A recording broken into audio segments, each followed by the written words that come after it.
Thank you, Anne, for chatting with me today. I hope you're doing well and as best as can be considering, we're in a pandemic and stuff. So I hope you're doing good Thank today. you very much. I hope the same of you. Yes, thank you. So I'm excited to talk about this film. It's such a fun film, right in time for Halloween. I wanted to know, had you seen the original film before signing on to this? And did you have any sort of hesitation about being in a film that had been adapted once before? I had seen the film. It had been a minute, but I saw the film when I was a child, and of course, like everybody was, have never been able to get out of my head. Um, and I kind of having had a few experiences with remakes, I'd grown a little wary of them. But the thing that set this one apart was it was Robert Zemeckis. And Mhm. anytime Robert Zemeckis says he wants to make something and he's interested in you being in it, I think it's probably in your best interest to say yes, yes, yes. And I'm so happy I did because it's a totally new take on the story.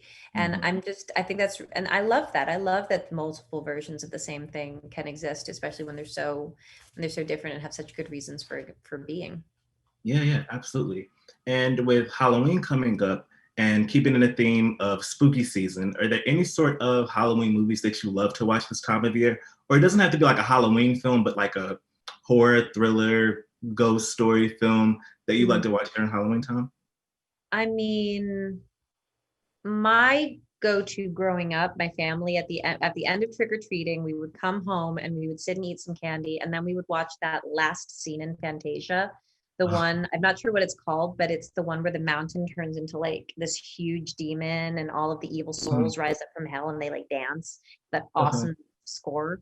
And before like it turning into November 1st and then like a bunch of like beautifully candlelit nuns like save the world um to the Ave Maria. So that is the first thing that came to mind.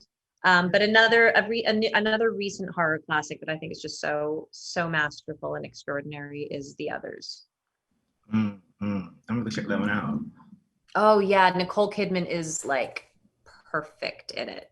Oh wow, I love her though, so I'm sure I'll I'm sure I'll like it anyway. And I also wanted to ask you, COVID-19 has changed so much. Any other time we'd be in person at a junket in a hotel somewhere, but but we're virtual now, and things are literally changing before our eyes. Even like I've seen TV writers talk about how they have to incorporate like social distancing and stuff into their scripts, so even visually, some things may look different. So I wanted to ask you, what are some long-term impacts that you think the pandemic will have on the industry?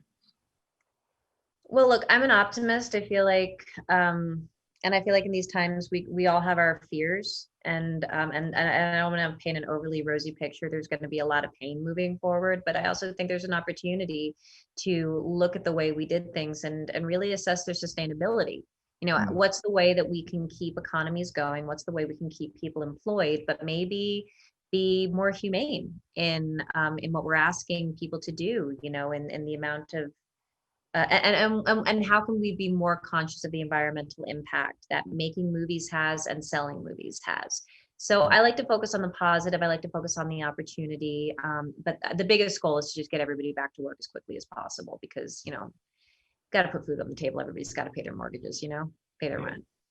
yeah, but it's also given us a lot to think about moving forward, how we come out of the end of this. But I think everything's gonna be. I think it's gonna be good. So But yeah, thank you so much for chatting with me today. I know all the kids are gonna have their candy and like sitting around watching watching this on Halloween, and I think a lot of people are gonna be talking about it. Thank you so much, Anne. I hope you enjoy the rest of your thank you so much. Pleasure talking with you. day. Thank you. Have a good one.